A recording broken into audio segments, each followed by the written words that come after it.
La Union. Isang lugar na punong-puno ng magagandang tanawin at nakakahalinang mga alon. Parang isang lugar sa isang nobela na nagbibigay ng kakaibang pakiramdam sa mga bumibisita rito. At sa episode na ito, nais namin ibahagi ang napakakalmadong pakiramdam na ito na aming naramdaman ng kami na pabisita rito. Kasama ang aming partner ay bumiyahe tayo mula Marikina hanggang dito sa San Juan, La Union at tumuloy sa isang payak at napakagandang lugar kaharap ng dalampasigan at mga alon.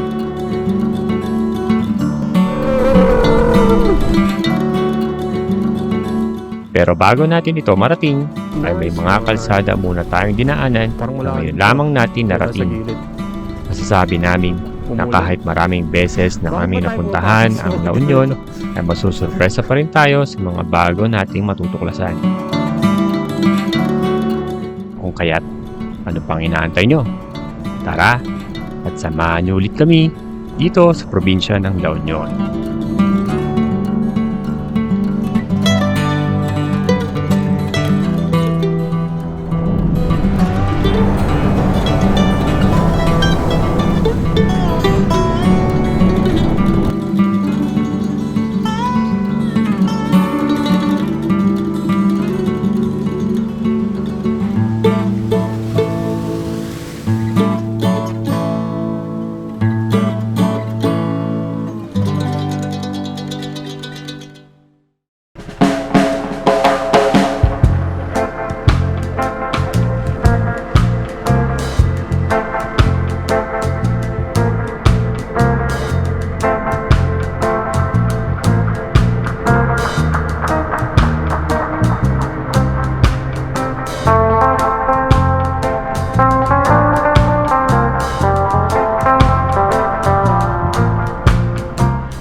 Wow.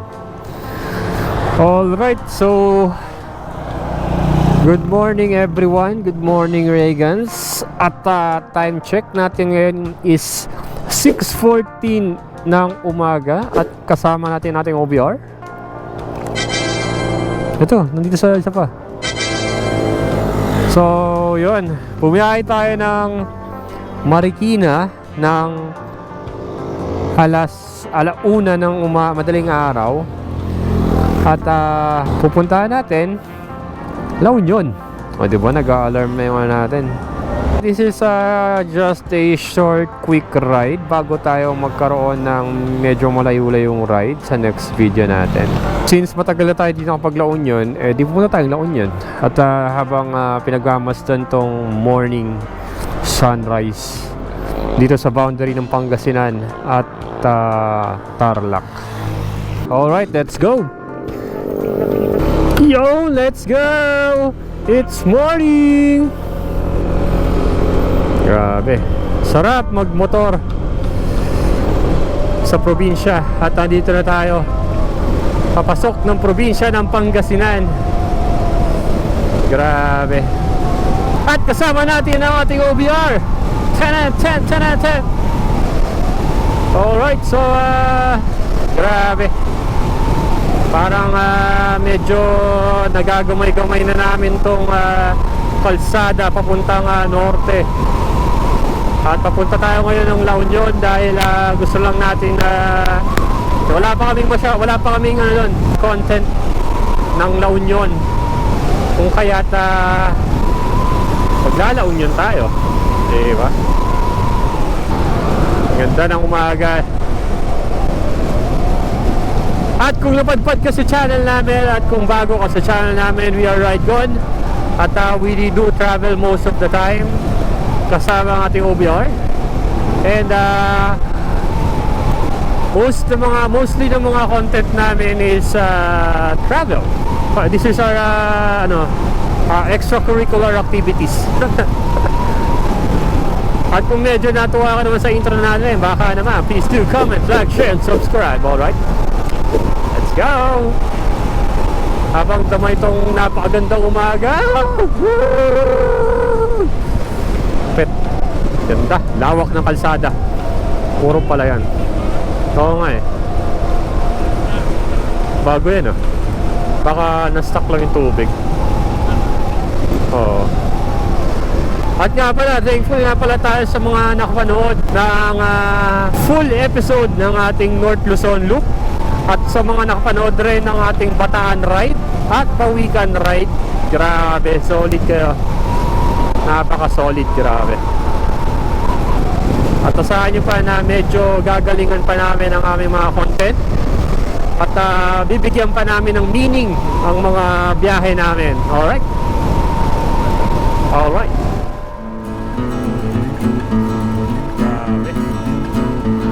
Maraming beses na kaming dumaan sa kalsadang ito, pero bawat biyahe, bawat oras na pagdaan namin dito ay laging kamanghamanghang tanawin ang sa aming sumasalubong.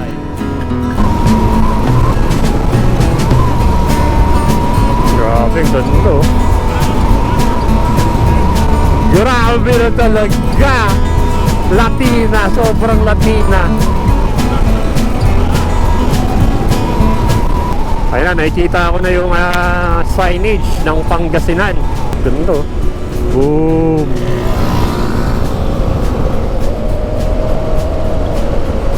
Rosales, Pangasinan. Eee!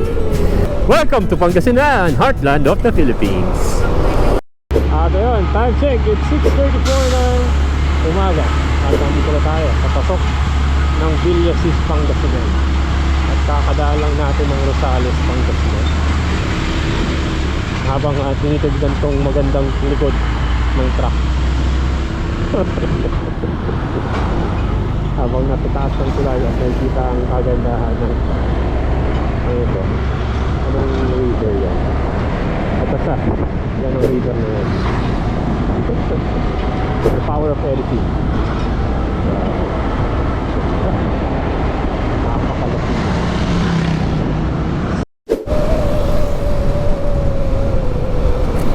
Alright, time check, it's 6:45. Nandito na tayo sa Urdaneta, Pangasinan. Ano po, tapos biglang preno yung tricycle walang drag.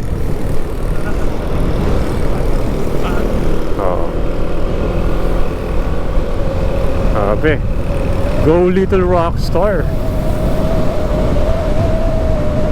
Go little rock star. Tumanawag. Uy.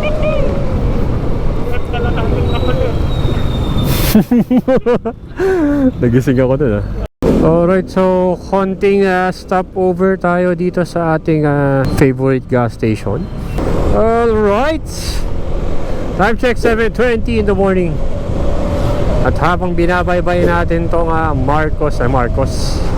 MacArthur Highway, at medyo nakakaramdam na tayo ng konti lang naman, antok.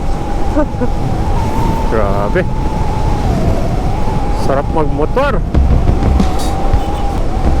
Saka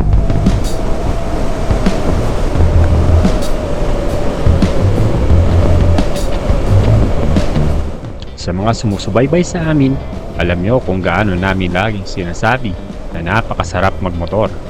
At sa mga sandaling ito, ay ramdam na ramdam pa rin namin ang napakasarap na hatid ng pagbumotor. Lalo na kapag nasisinaga ng araw ang aming mga balat, ang hangin na dumadampi sa aming mga katawan. Anen.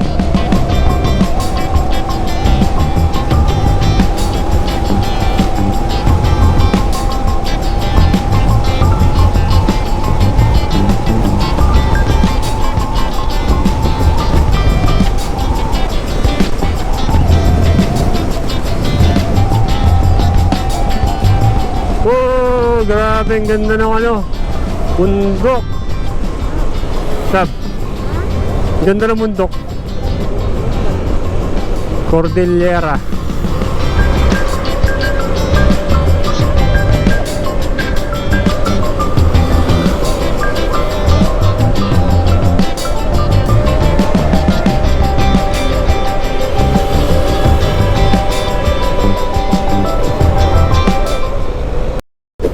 Grabe, grabe ang lupit. Kahit mabagal tayo, kasi normally kapag dumadaan tayo dito, mabilis. Tinry natin na mabagal. At hindi naman tayo nagmamadali kasi alas 7 pa lang. At alas 2 yung check-in natin sa tutuluyan natin sa La Union na beachfront. So mamaya pakita namin sa inyo. Kaya ngayon medyo ano lang tayo ngayon, chill lang. At ang ganda ng parang ano, parang Latina. Grabe, ang ganda. Sobrang ano, ganda ng mga puno. Today is Sunday, kaya hindi ko alam kung maraming taong pauwi or papunta. Malapit na tayo sa La Union at nakikita ko na yung tulay. At yun, naaninag na natin ang tulay na kung saan pasukin natin ang probinsya ng La Union. Yun no. Grabe. Pero so far okay na yan.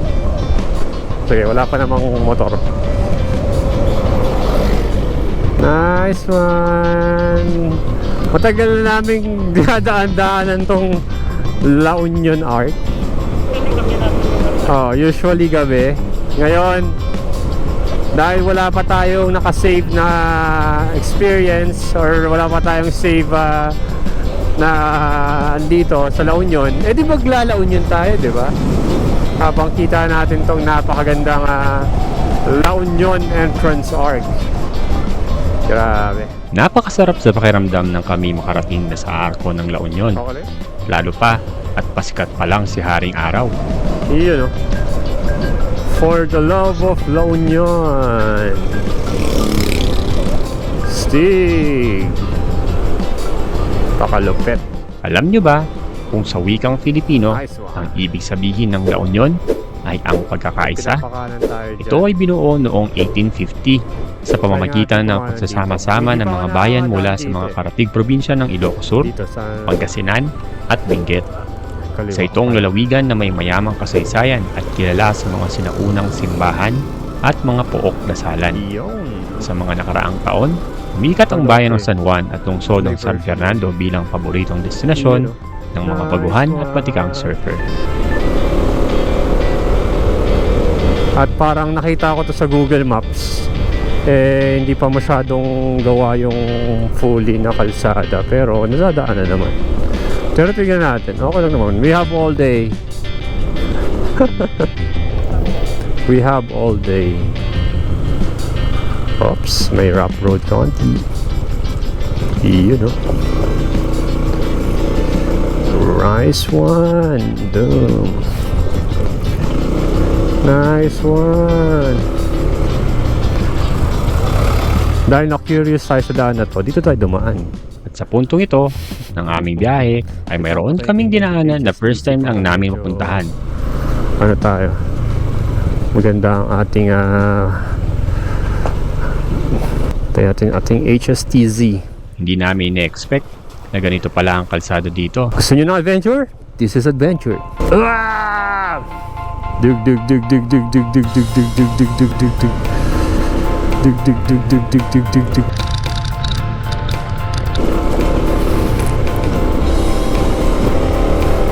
Oh! Adventure nga! Dahil gusto natin ng adventure, mag-adventure tayo. Nice one! Parang malalim to. Dito sa gilid. Adventure eh.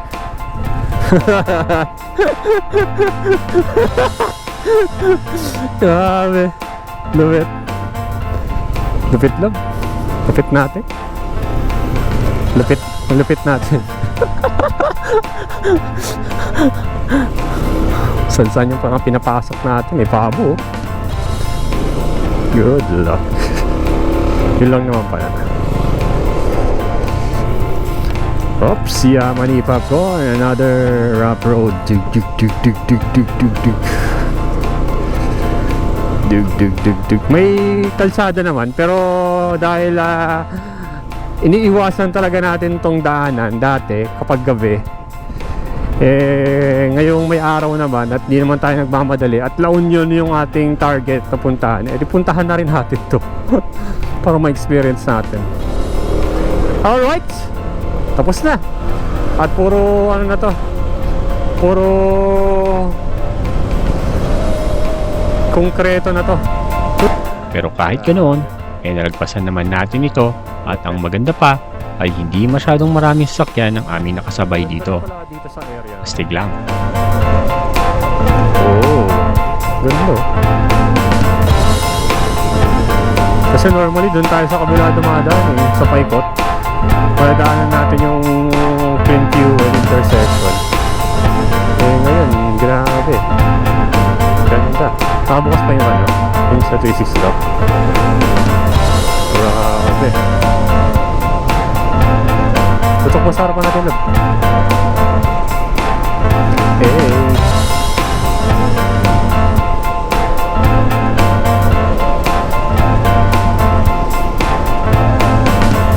Uy, meron.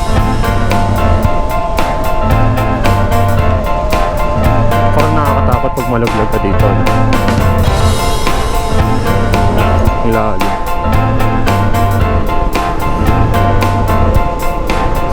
Top, may roadwork ahead daw. Anong ibig sabihin ng roadwork ahead? Bakit kaya yung gitna? Tinira nila.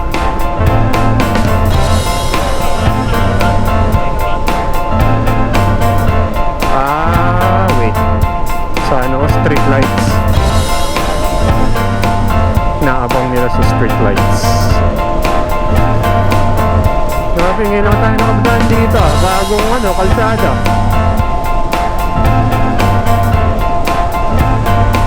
Lupit. Naka-record yun, Dog, no? Yo. Grabe.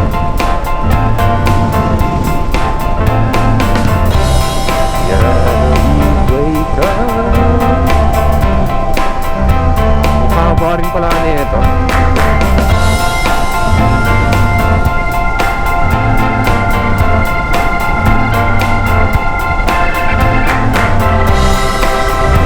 Ganda ng bundok sa likod.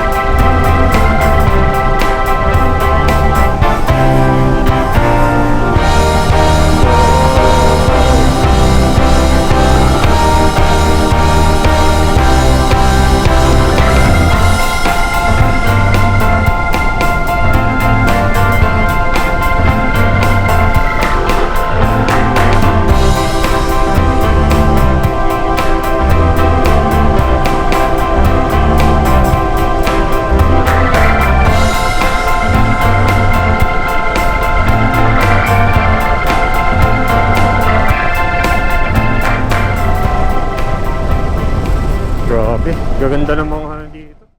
Ako eh.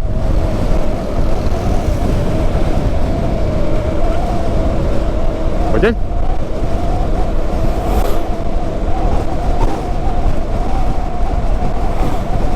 Alright. At medyo medyo tumagal-tagal ang ating biyahe. Oras natin ngayon is 8:05 at nandito na tayo sa Arco ng Ago, La Union.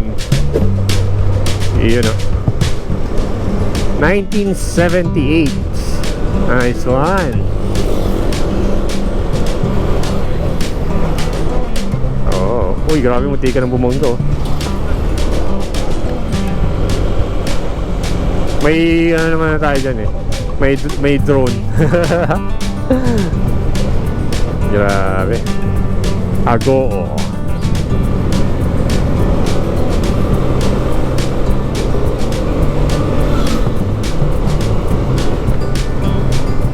Ang namin madaanan to, Bawang, Arco ng Bawang, La Union. Mabuti na lang at medyo binibiyayaan tayo ng magandang panahon at nasisilayan natin ang kagandahan ng bawat lugar na ating nadaraanan.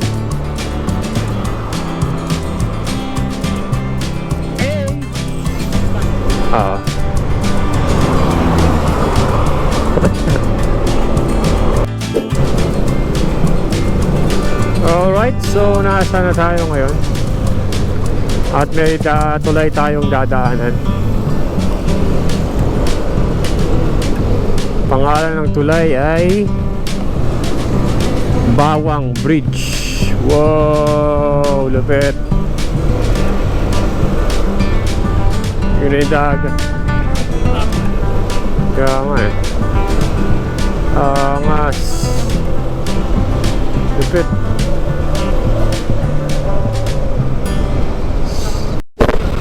Oh, dyan. Oh, electric. Kaya nga eh. Alright, so second pagas natin, meron tayong 3 bars. And time check, it's 9:15. Nandito na tayo sa La Union. At nakikita natin clean fuel sa harapan natin. Pagas lang tayo kahit mga 250 para medyo may gas tayo paikot. Oops, yeah. 91, 250 lang. Card payment po sa. So 4.505 liters tayo. Alright, so nagpagas tayo ng 250, 4.505 liters. At medyo nag-full na tayo. At meron na tayong 268 kilometers mula Marikina. Alright, so kasama po natin ating OBR. Hindi ka pa nag-ano? Hindi ako makaiiwan sa isang salit para malulog. At nandito na tayo. Kanan na tayo ng bypass road. At medyo hindi na tayo naantok dahil gising na ang ating diwa. Grabe. San Fernando Bypass Road.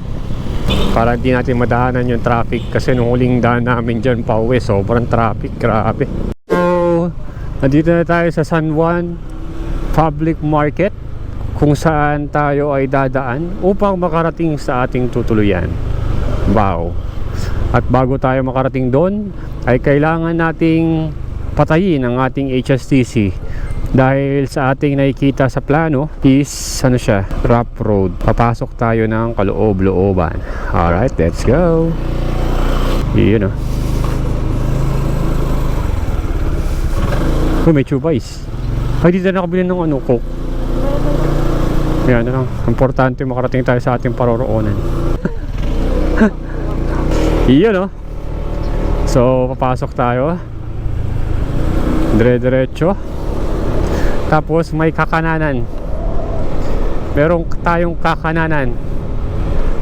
Ayun na, nakikita ko na. Iyon no. Doon tayo lang.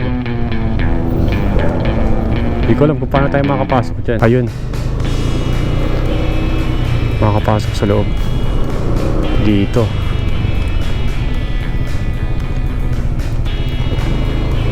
Nice one. Ha? Paano? Diretso lang daw. Ano ito? Ha? Ay? Oo nga no? Baka dito sa kabila yun. Baka nga. Ay, sa kabila. Shit, may mga tae-tae. Nagiging direct Gino tayo ah.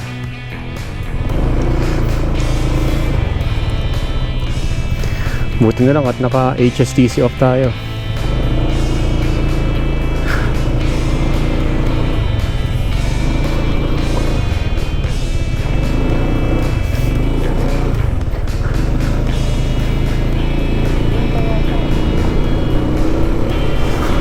Ayun o, yung mga TP houses.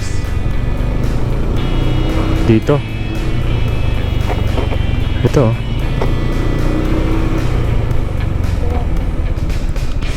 Ito.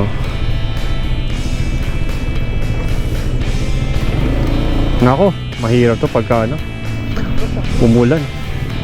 Bakit ba tayo pumapasok sa mga ganito? Bakit tayo ano, mahilig sa mga ganitong off-road adventure? Sisiw. Nagmapanwepe na nga tayo eh. Kaya nga eh. Iyon ah. Sino nagsabing hindi pwedeng i-off-road ang PCX? Pwede, basta may gulong. Tapos nakakaahon sa mga ano. Oh, napaka-Latina. Sobrang Latina.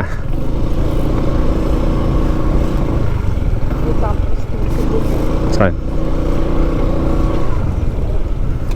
Tapos barilin tayo dito, no? Boom! Yun! Nakarating na tayo. Sun and Shade. At matapos ang mga off-road adventure na ating napagdaanan, masasabi namin worth it ang pagpunta dito sa Sun and Shade Resort dito sa Barangay Paniksikan, San Juan, La Union. Binati kami ng mga nagagandahan at napakomportableng mga TP houses. At sakto naman na may aircon ang ating mga tindayan, kung kaya't di namin alintana ang init ng panahon.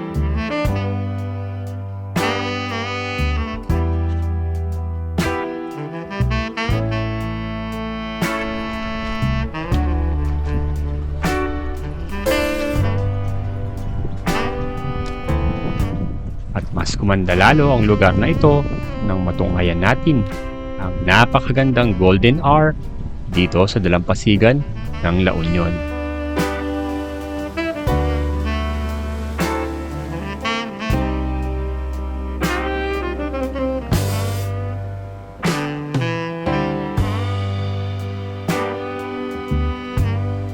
Di mo akalaing katabi lang nito ang mga sikat na puntahan dito sa La Union. Kaunting lakad lang ay mararating mo na ang Kabsat, Flotsam Jetsam at iba pang mga bilihan sa tapat ng dalampasigan. Grabe, sobrang Latina.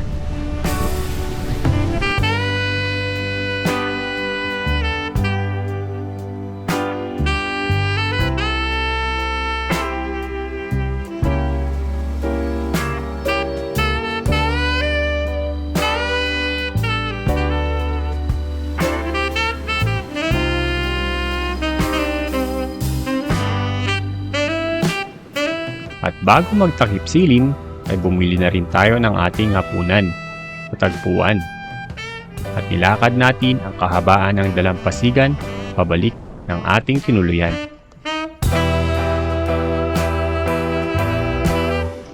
Napakaganda lang at napakpayapa.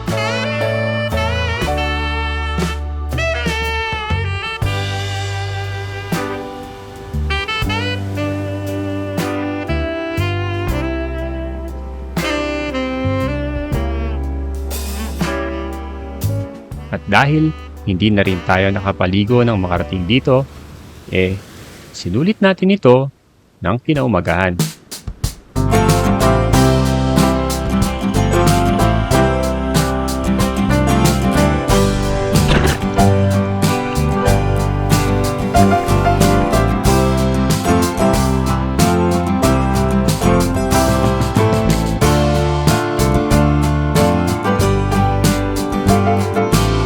At bago tayo umuwi ng Marikina, ay nananghalian na muna tayo dito sa isa pang sikat na kainan dito sa La Union. Ang Halo-Halo di Ilocos, na lumipat na pala ng pwesto. Mas malawak at mas presko sa pakiramdam. Siyempre, hindi rin natin pinalampas na matikman ang pinagmamalaki nilang halo-halo. Napakasarap lang sa pakiramdam ng muli naming pagbisita dito sa probinsya ng La Union. Wala pa rin bukas ang nakakahalinang kagandahan ng lugar na ito. Kahit na matagal na nung huli nating punta rito.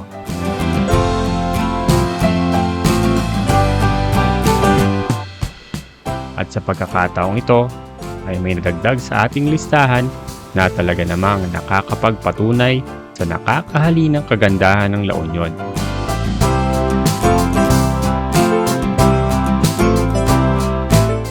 At kung umabot ka man sa dulo ng video na ito, ay nagpapasalamat kami dahil sa inyo ay nagagawa namin ang mga ganitong bagay upang maibahagi rin sa inyo. Hanggang dito lang muna mga Regans, at malaking tulong ang panood nyo para sa matagal na namin pinapangarap na Philippine Loop sa inaharap. Muli, kami po ang Ride God, na walang sawang nagpapaalala na ride safe lang.